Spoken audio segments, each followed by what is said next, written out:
Hello friends, welcome back to my channel. I hope आप सब अच्छे होंगे।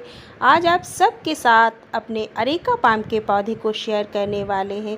कैसे आप इस भीषण गर्मी में अपने अरेका पाम की देखभाल करें जिससे आपका अरेका पाम हरा भरा रहे और ग्रोथ भी करता रहे। तो आइए वीडियो को शुरू करते हैं। जो लोग चैनल पे पहली बार आए हैं प्लीज़ चैनल को सब्सक्राइब कीजिए, बेल आइकन प्रेस कीजिए जिससे हमारे सभी वीडियोस की नोटिफिकेशन आप तक पहुंचती रहे। तो आइए वीडियो को शुरू करते हैं और आप सबके साथ बातचीत करते हैं अपने अरेका पाम के ऊपर। अरेका पाम का पौधा एक ऐसा पौधा है जो बहुत ही खूबसूरत लगता है और बहुत कम देखभाल में चलता है। देखिए, अरेका पाम के पौधे में नई नई ग्रोथ हो रही है और जून का महीना चल रहा है। तो अगर आप अपने अरेका पाम के पौधे की अच्छे से देखभाल करते हैं तो महीना कोई भी हो, गर्मी सर्दी बरसात, आपका पौधा हमेशा अच्छी ग्रोथ करेगा और स्वस्थ भी रहेगा। नई नई पत्तियां निकलती रहेंगी। सबसे पहले आपसे बात करेंगे कि इस पौधे को हमें किस जगह पे रखना चाहिए जिससे ये पौधा स्वस्थ रहे। मौसम चाहे गर्मी का हो चाहे सर्दी का हो, इस पौधे को फुल सनलाइट में नहीं रखना है। सर्दियों में आप रख सकते हैं लेकिन गर्मी के महीने में इसको शेड वाली जगह पे रखिए जहाँ पर इसको ब्राइट लाइट मिलती रहे, क्योंकि लाइट भी मिलना बहुत ज़रूरी है। अगर इसको ब्राइट लाइट नहीं मिलेगी तो इसकी जो पत्तियाँ हैं वो प्रकाश संश्लेषण नहीं करेंगी और आपके पौधे की जो पत्तियों का कलर है वो येलो येलो सा होने लग जाएगा। इसीलिए इस पौधे को ऐसी जगह पे आपको रखना है जहाँ पर इस पौधे को हल्की सी धूप मिल जाए, और अगर धूप नहीं मिलती है तो ब्राइट लाइट तो ज़रूर ही मिलनी चाहिए। उस जगह पे ये पौधा बहुत अच्छी तरीके से ग्रोथ रखता है। यानी कि सेमी शेड में अगर आप इस पौधे को रखते हैं तो आपका पौधा बहुत अच्छे से चलेगा। जैसे कि आप अपनी बालकनी में रख सकते हैं जहाँ पर इसे अच्छे से लाइट मिलती रहे लेकिन इसकी पत्तियों पर धूप ना पड़े, तो इसकी पत्तियों का कलर डार्क ग्रीन होगा। कई बार आप देखते हैं कि आपकी पत्तियों की जो टिप होती है वो ब्राउन होने लगती है और उसके पीछे वजह होती है कि आप अपने पौधे में जब पानी की मात्रा बहुत कम कर देते हैं तो आपका पौधा जो है ये शो करने लगता है कि उसमें नमी की कमी है और उसकी पत्तियों की जो टिप होती है वो ब्राउन होने लग जाती है। इसलिए इस पौधे की मिट्टी में नमी हमेशा रहनी चाहिए, तो आपके पौधे की जो पत्तियों की टिप है वो ब्राउन नहीं होगी। तो हमको अपने अरेका पाम के पौधे की मिट्टी में नमी बरकरार रखनी चाहिए, लेकिन बहुत ज़्यादा पानी मत डालिए। इसी के साथ साथ आपके पौधे में जो नीचे ये इस छाल जैसी दिखाई देती है सूखी हुई ब्राउन कलर की, इसको हमेशा हटाते रहना चाहिए, वरना जो ये छाल है इसकी वजह से आपके पौधे में फंगस की समस्या हो सकती है। आपके पौधे में फंगस लग सकता है। तो ये सूखी हुई जो पत्तियां हैं, छाल है, इसको हमेशा हटाते रहिए। आपके पौधे में जो भी पत्ती सूख जाती है उसको आप काट करके हटा दीजिए। अगर सूखी पत्ती लगी रहती है तो इससे आपके पौधे की ग्रोथ पर असर पड़ता है। इसलिए जितनी भी पत्तियां पुरानी होती जाएं, सूखती जाएं, उन्हें आप अपने पौधे से हटा दीजिए, तो आपका पौधा हेल्दी रहेगा और हरा भरा रहेगा। अगर आपके पौधे में फंगस लग जाता है तो इसके लिए आपको ले लेना है, ये फंगीसाइड पाउडर है और इसमें हमने थोड़ा सा डाल लिया है इंसेक्टिसाइड। और उसके बाद आपको इस तरीके से अपने पौधे की जो ये स्टिक जैसी दिख रही हैं इन पर लगा देना है। और देखिए, इस पर लगाने से फ़ायदा ये होगा जो आपके पौधे में फंगस लगा हुआ है वो ठीक हो जाएगा और मिट्टी में भी आपको इसे खोल करके डालना है। आप अपनी सुरक्षा के लिए इसको पहले से भी लगा सकते हैं।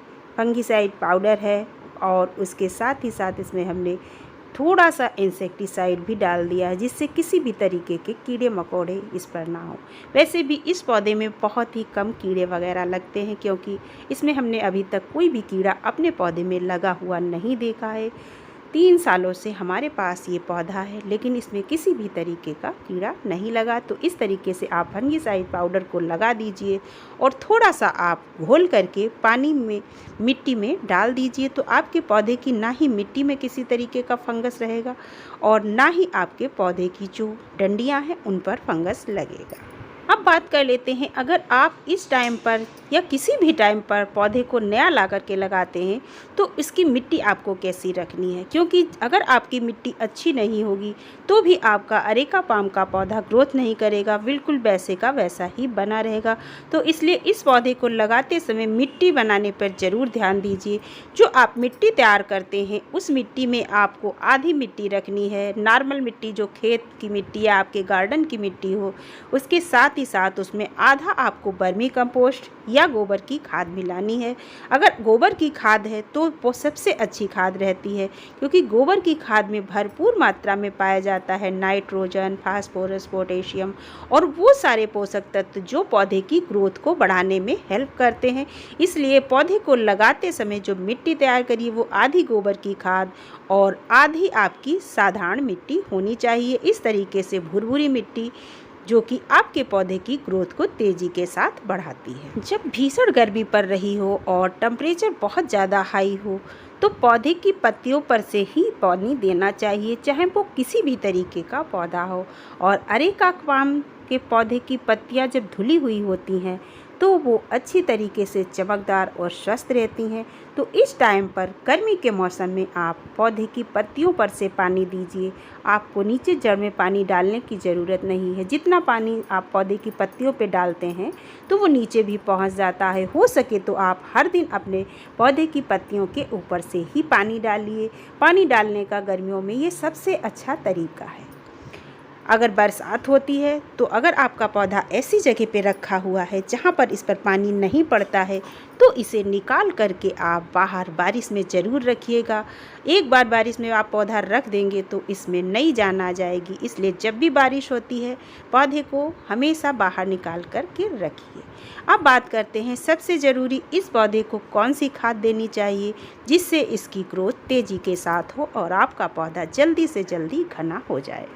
तो पौधे के लिए चाहिए होता है नाइट्रोजन, फास्फोरस और पोटास। तो जो आज का हमारा फर्टिलाइज़र है NPK, इसमें नाइट्रोजन, फास्फोरस और पोटास तीनों की भरपूर मात्रा पाई जाती है, यानी कि बैलेंस फर्टिलाइज़र है, बराबर बराबर मात्रा पाई जाती है। आप इतना ले लीजिए, आधा चम्मच के लगभग, और ये हमारा पानी है 1 लीटर के लगभग। इसमें हमने इसको घोल लिया है, अच्छी तरीके से घोल लीजिए और आप इसे अपने पौधे की मिट्टी में डाल दीजिए। अगर आपके पास ये नहीं है तो आप इसकी जगह पर अगर आपके पास कोई भी माइक्रोन्यूट्रिएंट्स है तो वो इसको दे सकते हैं, जैसे कि सीबीड ग्रेन्यूल्स या सीबीड लिक्विड भी आप अरेका पाम के पौधे को दे सकते हैं, जिससे आपके अरेका पाम के पौधे की ग्रोथ अच्छी होगी। और अगर आपके पास गोबर की खाद है तो 1 मुट्ठी गोबर की खाद को आप मिट्टी में मिला दीजिए। आपके पौधे की ग्रोथ काफ़ी तेज़ी के साथ होगी। और जो ये खाद आज हमने दी है इसको आप महीने या 1.5 महीने के बाद दोबारा से रिपीट कर सकते हैं। इस तरीके से आप महीने 1.5 महीने में इस खाद को देते रहें, आपके पौधे की ग्रोथ काफ़ी तेज़ी के साथ। NPK 19-19 एक बहुत ही अच्छा खाद है जिसको आप अपने पौधे में अगर महीने 1.5 महीने में एक बार देते रहेंगे तो आपके पौधे की ग्रोथ रुकेगी नहीं, आपका पौधा काफ़ी जल्दी घना हो जाएगा। और ये बहुत ही आसानी से आपको किसी भी नर्सरी पर भी मिल जाएगा। और इसी के साथ अगर आप चाहें तो इसे ऑनलाइन भी मंगा सकते हैं, बहुत ही कम प्राइस पर मिलने वाला खाद है।